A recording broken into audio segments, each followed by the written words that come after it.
السلام علیکم۔ آج ہم دیکھیں گے لیکچر 4 تھرڈ ایئر اسلامیات کمپلسری۔ ہمارا موضوع ہے حقوق العباد۔ حقوق العباد کے حوالے سے ہم آیت کا ایک ٹکڑا پڑھ چکے تھے، سورہ الانعام آیت 151۔ اس کا ایک حصہ ہم نے قُلْ تَعَالَوْا أَتْلُ مَا حَرَّمَ رَبُّكُمْ عَلَيْكُمْ أَلَّا تُشْرِكُوا بِهِ شَيْئًا وَبِالْوَالِدَيْنِ إِحْسَانًا، یہ پڑھ چکے تھے ہم۔ نیکسٹ، وَلَا تَقْتُلُوا أَوْلَادَكُمْ مِنْ إِمْلَاقٍ، اور اپنی اولاد کو مفلسی کے ڈر سے قتل نہ کرو۔ یہ اصل میں اولاد کا حق اور والدین کی ذمہ داری، فرائض یہاں پہ بتائے جا رہے ہیں۔ یہ کیوں یہاں ڈسکس کیا گیا؟ اولاد کو مفلسی، غربت کے ڈر سے قتل کر دینا، مار دینا۔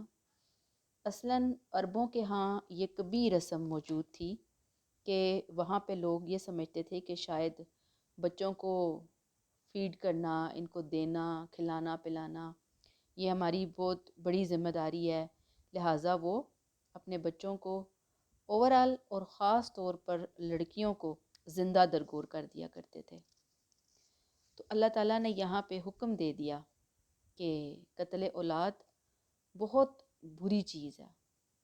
اسے قتل کو یوں سمجھ لیجئے حرام گناہ یا کبیرہ گناہ قرار دیا گیا۔ قتل ویسے بھی کبیرہ گناہوں میں آتا ہے۔ قتل وہ گناہ ہے کہ جس کی سزا ابدی جہنم ہے، یعنی کسی کا بھی قتل کیا جائے، اور اس قتل میں اولاد کا قتل، یہ کفران نعمت کی، ناشکر پن کی انتہا ہے کہ اللہ نے اولاد دی اور انسان اس اولاد کو جینا نہ دے۔ اب موجودہ دور میں اس طرح تو اولاد کو نہیں قتل کیا جاتا کہ وہ زندہ ہوئی، پیدا ہوئی اور پیدا ہونے کے بعد اس کو مار دیا گیا۔ آج کل مارنے کی بہت ساری طریقے اور شکلیں ہیں۔ فیملی پلاننگ اس کی سب سے بڑی شکل ہے، اور فیملی پلاننگ میں ہوتا یہ ہے کہ مائیں کہتی ہیں جی بس اب اس کے بعد ہمیں مزید بچے نہیں چاہیے، اور وہ کنسیو کرنے کے بعد ابارشن کروا دیتی ہیں۔ ارد گرد کی خواتین لوگ بھی اسے بہت مشورے دے رہے ہوتے ہیں کہ ہاں ہاں تم ابارشن کروا دو، حالانکہ پہلے فیملی پلاننگ کرنی چاہیے۔ اگر اولاد نہیں چاہیے 3-4 بچوں کے بعد، 2 کے بعد، تو پہلے سے فیملی پلاننگ کی جائے کہ بھئی خاتون کنسیو ہی نہ کرے۔ اب اگر اس نے کنسیو کر لیا تو کنسیو کرنے کے بعد تو پھر کسی طور پر جائز نہیں کہ پھر اولاد کا ابارشن کیا جائے۔ یہ ابارشن گناہ عظیم ہے۔ اب کہنے کو تو سو کالڈ ہم انتہائی ایڈوانس تعلیم یافتہ معاشرے میں موجود ہیں، لوگ چاند پہ رہنے بسنے کی باتیں کر رہے ہیں، لیکن دیکھا جائے گراؤنڈ ریالٹیز کے اعتبار سے اور یہ جو اولاد کے قتل کے اعتبار سے، ہم میں اور آج سے 1400 سال پہلے والی جاہلی سوسائٹی میں کوئی فرق نہیں ہے۔ آج کے دور میں بھی ہم دیکھیں گے کہ جو علاقے، کچھ ایسے علاقے ہیں دنیا کے اندر، ایسے ممالک ہیں جہاں پہ صرف ایک بچہ پیدا کرنے کی اجازت ہے، تو وہ پہلے دیکھتے ہیں الٹرا ساؤنڈ کے ذریعے کہ اگر بیٹی ہے تو مار دو، بیٹا ہے تو زندہ رہنے دو۔ یعنی اتنے پڑھے لکھے دور کے اندر بھی یہی تماشا چل رہا ہے۔ پھر کچھ جگہوں پہ بھی اور بھی بہت سے ملک ہیں جہاں پہ بیٹیوں کو دیکھا جاتا ہے، وہاں پہ باقاعدہ بینرز لگائے گئے ہیں الٹرا ساؤنڈ والوں کی طرف سے، ڈاکٹرز کی طرف سے، کہ بھئی 500 روپے کا الٹرا ساؤنڈ کراؤ اور دیکھو اگر بیٹی ہے تو اسے ابھی ختم کر لو۔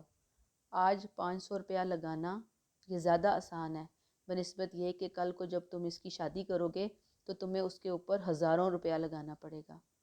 خواتین جاتی ہیں، اللہ معاف کرے، اتنی جہالت ہے، اتنی لا علمی ہے کہ وہ جا کر بچیوں کو ابارٹ کروا آتی ہیں۔ تو یہ بہت بڑی بات، اللہ کو سخت ناراض کر دینے والی بات ہے۔ اور آپ کو اس لیے یہاں پہ کلیئر کیا، ایکسپلین کیا کہ ظاہری بات ہے کہ آپ بھی بچیاں ہیں نا، اپنے ارد گرد آپ بہت ساری چیزوں کو دیکھتے ہیں، پڑھتے ہیں، سنتے ہیں۔ آپ کے کنسیپٹ بہت زیادہ کلیئر ہونے چاہیے اس معاملے میں. یعنی فیملی پلاننگ ناجائز نہیں، منع نہیں، لیکن اس کی ایک لمٹ ہے. اس لمٹ سے پہلے آپ کریں، لیکن جب ہو گیا تو پھر اس کو ابارٹ کرنے کی بالکل کوئی گنجائش اجازت نہیں ہے، الا یہ کہ ڈاکٹروں کی ٹیم، ڈاکٹروں کے بورڈ اکٹھے ہو کے کہہ دیں کہ اگر یہ بچہ پیدا ہوا تو ماں کی جان سخت خطرے میں پڑ جائے گی، ماں مر جائے گی. تو پھر اس وقت علماء سے، کسی سے، مفتی سے فتویٰ لے کر کوئی بندہ سوچے اس معاملے میں. ادروائز خود کے خود ڈاکٹر بن کے بات بے بات بچوں کا ابارشن کروا دینا، یہ قتل اولاد میں آتا ہے. اور پھر اس کو یہ سوچنا کہ ہم انہیں کھلائیں گے کہاں سے، حالانکہ اللہ تعالیٰ نے دیا ہے نا سب کچھ، تو اللہ تعالیٰ اس کے لیے بھی پلاننگ کر رہے ہوتے ہیں یقیناً کچھ نہ کچھ. اور پھر اس میں اگر دیکھیں، اگر ایک بندہ چاہتا ہے کہ میں فیملی پلاننگ کروں، 2 بچے 3 بچے کافی ہیں، کیونکہ بچوں کی تربیت، بچوں کے معاملات کافی مشکل ہوتے ہیں، تو کوئی حرج کی بات نہیں ہے اگر کوئی پلاننگ کرنا چاہ رہا ہے اس طرح کی. تو اللہ تعالیٰ نے فرمایا نحن نرزقکم و ایاہم، ہم تمہیں بھی رزق دیتے ہیں اور ہم انہیں بھی رزق دیتے ہیں. یعنی جو بچے مار رہے ہو ان کے رزق کے ذمہ دار بھی ہم ہیں، تمہارے رزق کے ذمہ دار بھی ہم ہیں. مت مارو، اتنا بڑا جرم مت کرو. پھر اگلی بات، اگلا حرام کام والی لسٹ، یہ نہیں کرنا. وہ کیا ہے؟ وَلَا تَقْرَبُوا الْفَوَاحِشَ، فواحش، بے حیائی کے قریب نہ جاؤ. فواحش ایسا گناہ ہے کہ جس غلط کام کا، بے حیائی کا اثر دوسروں تک جائے. یعنی ایک تو یہ ہے نا کہ انسان خود اس میں انوالو ہوا ہے، ایک یہ ہے کہ دوسرا بھی اس میں انوالو ہے، اور دوسرے سے پھر تیسرا، تیسرے سے چوتھا، اور پھر پبلک کو آپ اس کے اندر لے آئیں، یعنی اس کو بڑھاتے چلے جائیں.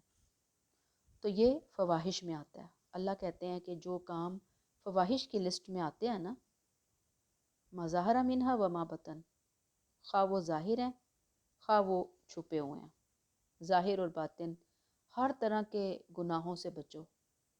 کیوں؟ اس لیے کہ ہمارے لیے تو کوئی بھی گناہ ایسا ہو سکتا ہے جو ہم ظاہر میں کر رہے ہیں یا چھپ کر ہم کر رہے ہیں. اللہ کے لیے کوئی چیز ظاہر و باطن نہیں ہے، اس کے لیے ہر چیز ظاہر ہے. تو بات یہ ہے کہ ہر طرح کی برائی، اس سے بچنے کی ضرورت ہے. اور یہاں پہ خاص طور پر زنا، ہوموسیکشولیٹی، مرد کا مرد سے تعلق، لیزبین، عورت کا عورت سے تعلق، پھر پورنوگرافی وغیرہ، گندگی، گندی چیزیں، لست سے بھری ہوئی چیزیں، ان کو دیکھنا، ان کو سننا، ان کو پڑھنا، ان کو شیئر کرنا، یہ فواحش کے زمرے میں آتا ہے. اب فواحش ما ظہر منہا و ما بطن، خواہ چھپا ہے خواہ ظاہر ہے، ہر طرح کے فواحش سے بچنا ہے. پبلکلی بھی بچنا ہے اور انفرادی لیول پہ بھی بچنا ہے. کیوں؟ اس لیے کہ اللہ کے لیے کوئی چیز چھپی ہوئی نہیں ہے. ہمیں تو ہر معاملے میں اللہ کو لے کر چلنا ہے نا، ہر معاملے میں. اور جیسے کہ آپ بچیاں ہیں، ابھی ایج کچی ہے، ابھی اتنی سینس نہیں ہوتی، تو ادھر ادھر سے بہت سارے لوگ آ جاتے ہیں زندگی کے اندر جو ایک غلط ٹریک کے اوپر لے جاتے ہیں، جو پاکیزگی کے خلاف ہوتی ہے. تو یہ جو فواحش ہے نا، یہ انسان کی زندگی، مسلمان کی زندگی میں جو چیز اللہ کی نظر میں بہت امپورٹنٹ ہے وہ ہے اس کی پاکیزگی. ہم سنتے آتے ہیں نا کہ پاکیزگی نصف ایمان ہے، صفائی نصف ایمان ہے. تو صفائی صرف طہارت نہیں ہے کہ آپ وضو کر لیں، غسل کر لیں. صفائی ذہن کی صفائی، دل کی صفائی، عقیدے اور اخلاق کی صفائی، اعمال کی صفائی، اور پھر یہ انسان کے جسمانی اعضاء ہیں ان کی صفائی. تو بہت افسوس کی بات ہے کہ مسلمانوں میں سے اول تو فواحش کی طرف دھیان ہی نہیں جاتا کہ یہ کتنی بڑی گندگیاں ہیں، غلاظتیں ہیں. ایک طرح سے آپ یوں سمجھیں کہ آپ پارٹیوں کا ڈھیر لگا ہوا ہے اور اس کے اندر بیٹھے ہوئے ہیں. دنیا میں ہم یہ امیجن بھی نہیں کر سکتے. اور پھر جو مسلمان تھوڑا بہت سینس رکھتے بھی ہیں وہ ان چیزوں کو بھول جاتے ہیں کہ بھئی ہم نماز روزے کے ساتھ ان گندیوں کے اندر ڈوبے ہوئے ہیں، فواحش کے اندر اگر ہم انوالو ہیں تو اللہ تعالیٰ ہمیں اس معاملے میں ضرور گرفت پر فرمائے گا، اللہ نہ کرے. تو پاکیزگی بہت ضروری ہے انسان کے لیے، سوچ کی، اخلاق کی، عمل کی، ہر لحاظ سے پاکیزگی۔ تو اگر پاکیزگی نہیں ہے، یاد رکھیے جنت میں داخلہ بھی نہیں ہے۔ یہ اچھی طرح ہمیں سوچ لینا چاہیے۔ جنت میں صرف پاکیزہ لوگ جائیں گے، وہ بستی ہی ایسی خوبصورت بستی ہے۔ تو اللہ تعالیٰ ہمیں ہر لحاظ سے پاکیزگی عطا کرے۔ یہ چیزیں ایسی ہیں کہ جن کی لذت فیل بہت ہوتی ہے، بہت زیادہ تھرل ہوتا ہے، بہت ایموشنل ہو جاتا ہے بندہ اس کام کے اندر انوالو ہو کے، لیکن یہ چیز جتنی زندگی سے برکت ختم کرتی ہے، رونق ختم کرتی ہے، اللہ سے دور کرتی ہے، اس کا ہم اندازہ نہیں کر سکتے۔ تو فواحش کے قریب نہیں جانا۔ پھر کیا کام نہیں کرنا؟ وَلَا تَقْتُلُوا النَّفْسَ الَّتِي حَرَّمَ اللَّهُ إِلَّا بِالْحَقِّ، کسی نفس کو قتل نہیں کرنا جس کو اللہ نے حرمت دی ہوئی ہے، الا بالحق، مگر حق کے ساتھ قتل کیا جا سکتا ہے۔ حق کے ساتھ قتل کرنا، اللہ تعالیٰ نے یہ بھی سورہ نساء میں ڈیٹیل بتا دی کہ جس نے کسی جان کو بلا کسی بدلے کے یا زمین میں فساد پھیلانے کی وجہ کے بغیر قتل کر دیا، گویا اس نے تمام انسانوں کو قتل کر دیا۔ یعنی یہ ناحق قتل، کسی کو ناحق قتل کرنا، تو یہ ایسا گناہ ہے کہ جیسے پوری انسانیت کو قتل کر دیا۔ یعنی ایک جان کا قتل، ناحق قتل، پوری انسانیت کا قتل ہے۔ ہم دیکھیں گے کہ ناحق قتل کے اندر ظاہری بات ہے کہ ایسے ہی راہ چلتے کسی کی جان لے لی، ایسے ہی کسی دشمنی میں کسی کو اڑا دیا، قتل کر دیا، جیسے ابھی ہم پیچھے پڑھ کر آئے بچیوں کو قتل کیا جاتا، اولاد کو قتل کیا جاتا، وہ ساری چیزیں اس کے اندر آتی ہیں۔ اور حق کے ساتھ قتل کیا ہے کہ ایک بندہ ہے، اس نے کسی کو قتل کیا ہے، آپ بدلے میں سزا کے طور پر اسی بندے کو قتل کریں، یہ حق ہے، بس اس کے علاوہ اور کوئی حق نہیں ہے۔ اللہ نے کسی کی جان کو جائز قرار نہیں دیا، اور اس سے بچنے کی ضرورت ہے۔ پھر ذالکم وصاکم بہ لعلکم تعقلون، اللہ نے تمہیں اس چیز کی وصیت کی ہے تاکہ تم عقل سے کام لو۔ اے عقل والو، عقل مند بنو، حقیقتاً عقل مند بنو۔ اللہ نے تمہیں اس چیز کا حکم دیا ہے، اللہ نے تمہیں وصیت کی ہے۔ دیکھیں وصیت کون کرتا ہے؟ عموماً بڑا کرتا ہے نا چھوٹے کو۔ وصیت کوئی بہت خیرخواہ ہستی کرتی ہے اپنی اولاد کو وصیت۔ یہاں اللہ اپنے بندوں کو وصیت کر رہے ہیں، تمہیں حکم دیا جا رہا ہے کہ تم بہتری اختیار کرو، ان تمام برائیوں سے، ان تمام گناہوں سے بچو۔ تو یہ ہماری سورہ الانعام کی آیت یہاں پہ ختم ہوتی ہیں۔ آگے بھی ہم آئیں گے، بہت سے معاشرتی کام سورہ انعام آیت 152 اور 153 میں بھی دیے جا رہے ہیں۔ وہی جو حرام کاموں کی لسٹ ہم نے 151 میں پڑھی تھی، اب یہاں پہ آگے وہی ہمیں نظر آ رہی ہے، اسی کی ہی کنٹینیوشن ہے۔ اللہ تعالیٰ فرماتے ہیں وَلَا تَقْرَبُوا مَالَ الْيَتِيمِ إِلَّا بِالَّتِي هِيَ أَحْسَنُ، یتیم کے مال کے قریب بھی نہ جاؤ مگر اس طرح کہ وہ بہترین ہو، احسن ہو۔ یعنی یتیم کے مال کے قریب بھی نہ جانا، لیکن احسن طریقے سے، حتیٰ یبلغ اشدہ، یہاں تک کہ وہ اپنی میچورٹی کو پہنچ جائے۔ اشدہ جوانی نہیں ہے، جسٹ میچورٹی ہے، کیونکہ جوان تو بندہ 14 سال کی عمر میں بھی ہو جاتا ہے، لڑکے 14-15 سال کی عمر میں، لڑکیاں 13.5-14-13 سال کی عمر میں جوان ہو جاتی ہیں۔ تو یہاں اشدہ جسٹ جوانی نہیں بلکہ میچورٹی کی ایج کو، شعور کی عمر کو پہنچنا ہے۔ اس وقت تک یتیم کو اس کا مال نہیں دیا جائے گا۔ جو اس کے وارثین ہیں، سرپرست ہیں، یعنی والد فوت ہو گئے ہیں، اب مال، بزنس، کاروبار، پیسہ، جائیداد، پراپرٹی چچا کے ہاتھ آ گئی، تایا کے ہاتھ آ گئی، ماموں کے ہاتھ آ گئی، والد کے کسی دوست کے ہاتھ آ گئی۔ عموماً معاشرے کے اندر ایسا ہوتا ہے نا کہ پھر جب بچے چھوٹے ہوتے ہیں تو پھر آگے پیچھے کے لوگ جو ہے نا وہ اس طرح کی چیزوں کو سنبھالتے ہیں آگے بڑھ کر۔ اب ہمیشہ سے ہی یہ طریقہ کار رہا کہ یا وہ اس کے اوپر قبضہ کر لیتے ہیں پورے کا پورا، یتیم کو ایک دھیلا نہیں دیتے اس میں سے، یا قبضہ تو ہوتا ہے لیکن تھوڑا تھوڑا تھوڑا تھوڑا تھوڑا ترسا ترسا کے ان کو دے رہے ہوتے ہیں، ان کی ضروریات پوری کر رہے ہوتے ہیں، یا وہ سنبھالتے ہیں اور اس کو بہت اچھی طرح سنبھالتے ہیں، امانت سمجھ کے سنبھالتے ہیں، اور پھر وہ اگر وہ جو سنبھال رہے ہیں اور بہت اچھے طریقے سے اس امانت کو سنبھال رہے ہیں، تو اب کیا ہوگا کہ بعض صورت میں یہ ہو سکتا ہے کہ وہ خود بھی غریب ہوں، جو مال سنبھالنے والے ہیں، جو اب وارث یا سرپرست بنے ہیں کسی یتیم کے، اب وہ خود غریب ہیں، تو ان کے پاس تو اتنی گنجائش نہیں کہ وہ اپنے بچوں کے بعد کسی غریب کو پال سکیں۔ اب اللہ تعالیٰ نے یہاں انہیں رخصت دی۔ پورے قرآن میں یتیموں کے حوالے سے مختلف آیات ہمیں پڑھنے کو سننے کو ملتی ہیں، بہت زیادہ اللہ تعالیٰ نے یتیموں کے حقوق بیان کیے ہیں۔ اللہ تعالیٰ نے یہ چیز کلیریفائی کی کہ آپ یتیم کے مال میں سے تھوڑا سا ضرورتاً استعمال کر سکتے ہیں۔ کتنا؟ کہ ظاہری بات ہے کہ گھر میں اگر سالن بننا ہے، کپڑوں کی واشنگ ہونی ہے، کوئی اس کی بچے کی فیس جانی ہے، تو تھوڑا سا اس سے اتنا لیں جتنا کہ استعمال ہو رہا ہے اسی کے اوپر، اپنا کھانے کے لیے نہیں اس میں سے پھر لیا جائے گا۔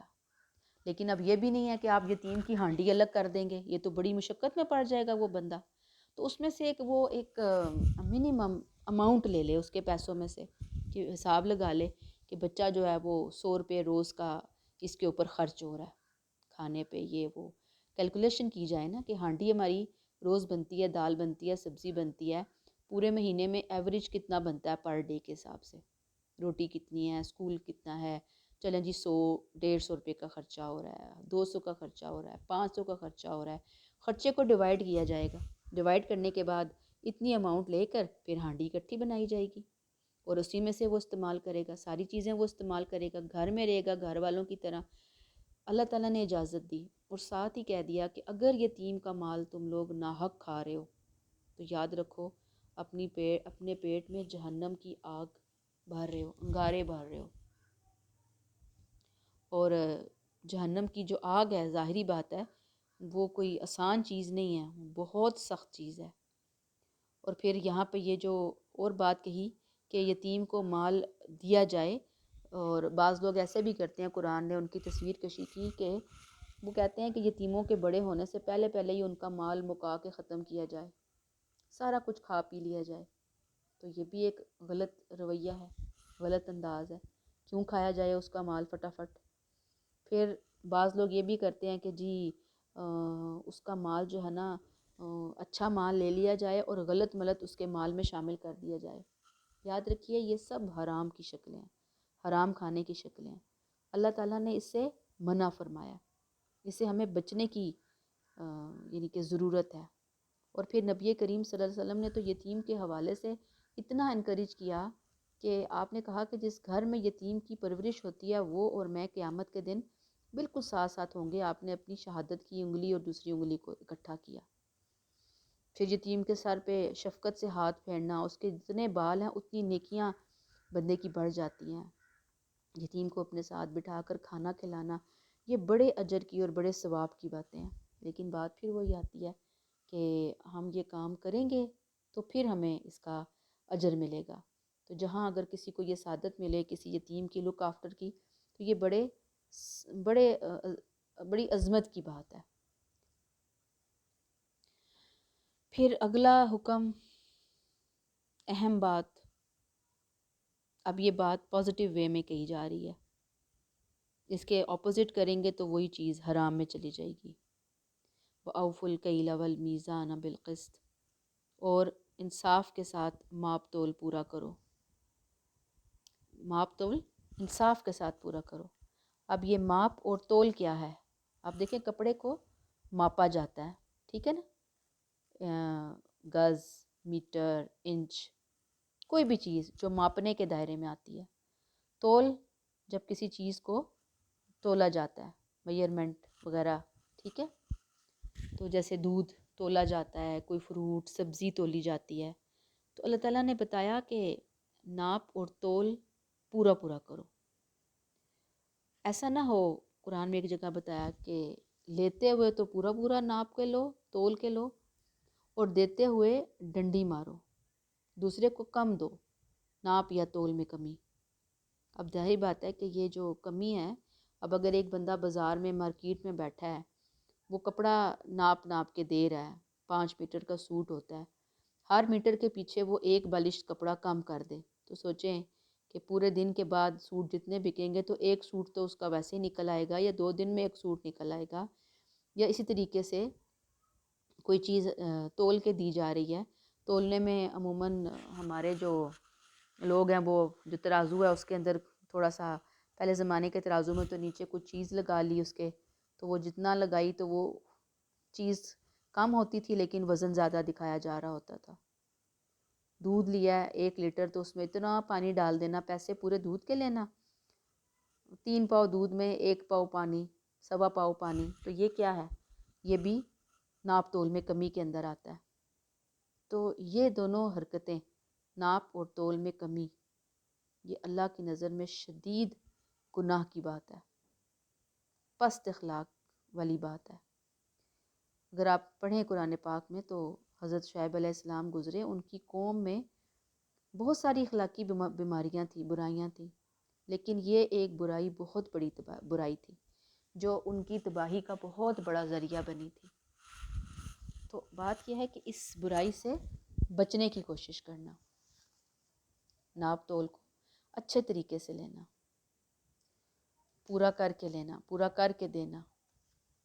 ہم اپنی چیز جب لے رہے ہوتے ہیں نا تو بڑے کانشیس ہوتے ہیں، ایک ایک چیز کا حساب کتاب رکھ رہے ہوتے ہیں.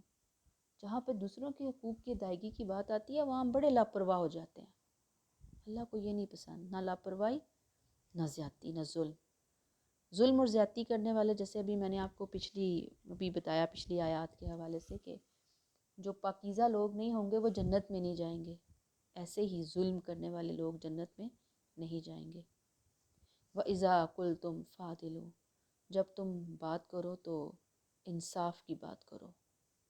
وَلَوْ كَانَ ذَا قُرْبَىٰ، اگرچہ مد مقابل تمہارا رشتہ دار ہی کیوں نہ ہو، خواہ رشتہ داری کا ہی معاملہ کیوں نہ ہو. یعنی اگر بات کرو تو کون سی بات کرو؟ عدل کی بات کرو، انصاف کی بات کرو. یہ بھی ایک بہت بڑا حکم ہے. گویا عدل کے برعکس اگر کوئی ناانصافی کی بات کرتا ہے تو وہ بہت بڑا گناہ کر رہا ہے، بہت بلنڈر کر رہا ہے، اس کی سخت پکڑ ہونی ہے. اللہ تعالیٰ نے یہاں پہ بتا دیا، بات کرو تو عدل کی بات کرو. اب یہ عدل کہاں پہ ہوگا؟ یہ عدل حقوق العباد میں مختلف جگہ پر اس کا ہمیں سامنا کرنا پڑ سکتا ہے. اس کی ایک چھوٹی سی مثال لیں اپنے ارد گرد، کہ آپ اپنی امی کے ساتھ آپ کا ریلیشن یقیناً بہت اچھا ہوتا ہے، آپ کی بہن کے ساتھ بہت اچھا ہوتا ہے. ممکن ہے آپ کے گھر میں جو آپ کی بھابھی آئی ہے اس کے ساتھ آپ کے تعلقات بالکل اچھے نہ ہوں اور وہ خود بھی اچھی نہ ہوں. ٹھیک ہے، دونوں صورتیں ہو سکتی ہیں. اب بھابھی نے کوئی کام کیا، کوئی بات کی اور آپ کے نوٹس میں آ گئی، آپ نے دیکھا اپنی آنکھوں سے اور آپ نے دیکھا کہ بھابھی نے یہ کام غلط نہیں کیا سے ہے، صحیح ہے. ادھر سے آپ کی بہن یا آپ کی امی اس کے پیچھے پڑ گئی کہ بھئی یہ تو اس نے غلط کیا، الزام لگا دیا بھابھی کے اوپر کسی بھی بات میں، حالانکہ آپ کو پتہ ہے کہ بھابھی نے یہ بات غلط کی ہی نہیں ہے، حالانکہ میری اس سے بنتی نہیں ہے، وہ میرے سخت خلاف ہے. کوئی موقع آتا ہے تو وہ مجھے نیچا دکھانے میں یا میرے بھائی کے کان بھرنے میں یا ہمیں ذلیل و رسوا کرنے میں کبھی اس نے کوئی کسر نہیں اٹھا رکھی. لیکن یہاں پہ اس نے کیا غلط نہیں ہے، یہ صحیح تھی وہ یہاں پر.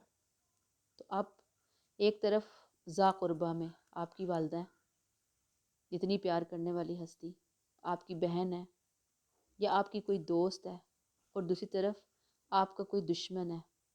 لیکن جو کام اس وقت زیر بحث ہے، انڈر ڈسکشن ہے، اس کام میں وہ دشمن صحیح ہے اور آپ کے گھر والے، آپ کے محبوب رشتے غلط ہیں، تو پھر یہ ہے وَإِذَا قُلْتُمْ، بات کرو تو عدل انصاف والی بات کرو، بے انصافی والی بات نہ کرو۔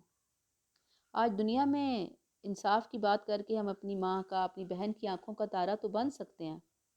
بھابھی کو لیٹ ڈاؤن کرنے کا ایک بہت زبردست موقع ہمارے ہاتھ میں آئے، لیکن اللہ تو دیکھ رہے ہیں نا، اللہ کے علم میں ہے ساری باتیں۔ آپ نے کس جذبے اور کس نیت کے ساتھ اس کو لیٹ ڈاؤن کروایا، حالانکہ آپ کو یہ بات پتہ تھی۔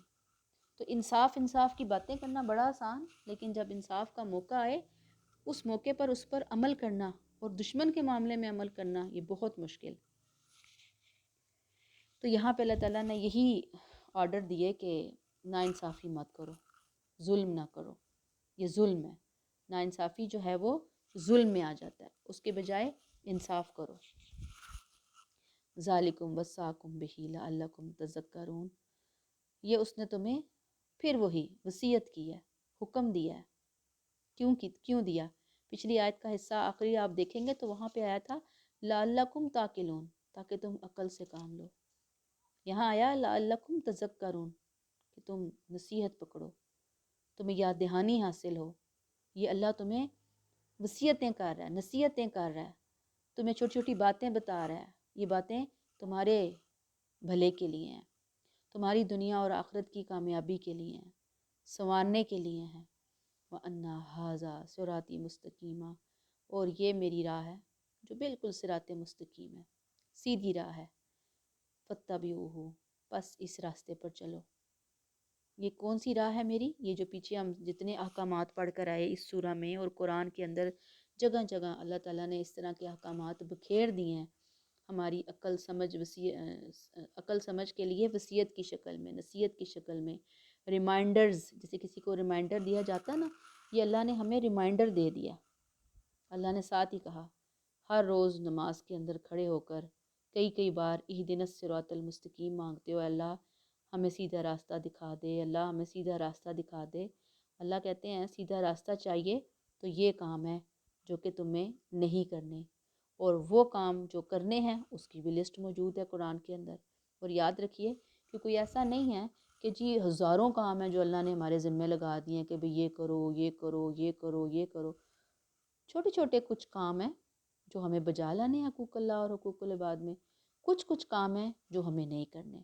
لیکن اللہ معاف کرے کہ شیطان اتنا ہمارے سر پہ حاوی ہوا ہوتا ہے کہ یہ جو چھوٹے چھوٹے کام ہیں یہ اس نے ہمارے لیے بڑے بڑے بنائے ہوئے ہوتے ہیں۔ وہ سمجھتا ہے کہ جیسے پتہ نہیں ہم کیا پہاڑ توڑنے جا رہے ہیں۔ اللہ نے کہا کہ یہ میرا سیدھا راستہ ہے، اس کی پیروی کرو، اس کا اتباع کرو، اس راستے پر چلو، مجھ تک پہنچ جاؤ گے، جنت الفردوس کی ابدی بادشاہی حاصل کر لو گے، جنت کی وراثت تمہیں انعام میں دوں گا۔ اور اس کے برعکس وَلَا تَتَّبِعُوا السُّبُلَ، اس صراط مستقیم کے علاوہ بھی بہت سارے راستے ہیں، سبلا بڑے راستے ہیں، ان کی پیروی نہ کرو، ان راستوں پر نہ چلو۔ فَتَفَرَّقَ بِكُمْ عَنْ سَبِيلِهِ، وہ تمہیں اس صراط مستقیم سے دور کر دیں گے۔ یعنی وہ جو مختلف راستے ہیں، وہ پگڈنڈیاں، وہ شیطان کے بنائے ہوئے پرفریب ٹریپس، وہ تمہیں ان کی طرف بلا رہا ہے، وہ تمہیں کھینچ رہا ہے، اور اس قدر پرفریب ہیں کہ نظر آتا ہے کہ جیسے پتہ نہیں جنت دنیا میں ہی ہے، لوگ بھاگ پڑتے ہیں اس کے پیچھے، اتنا وہ لذت کے جذبے میں سرشار ہو جاتے ہیں، اتنی آنکھوں پر اندھی پٹی بن جاتی ہے، اتنا کانوں کے اوپر ڈاٹ ڈل جاتا ہے، اور وہ صراط مستقیم کو چھوڑ کر سبلا مختلف راستوں کی پیروی شروع کر دیتے ہیں۔ اور جو صراط مستقیم ہے وہ دیکھنے میں ذرا مشکل راستہ ہے، خوبصورت نظر نہیں آتا، بڑے اپس اینڈ ڈاؤن نظر آتے ہیں، بڑی مشقت فیل ہوتی ہے، ہارڈ شپس جیسے پہاڑ پہ چڑھنا، لیکن اسی میں ہی انسان کی بہتری ہے، اسی میں انسان کے لیے بھلائی ہے، خیر ہے۔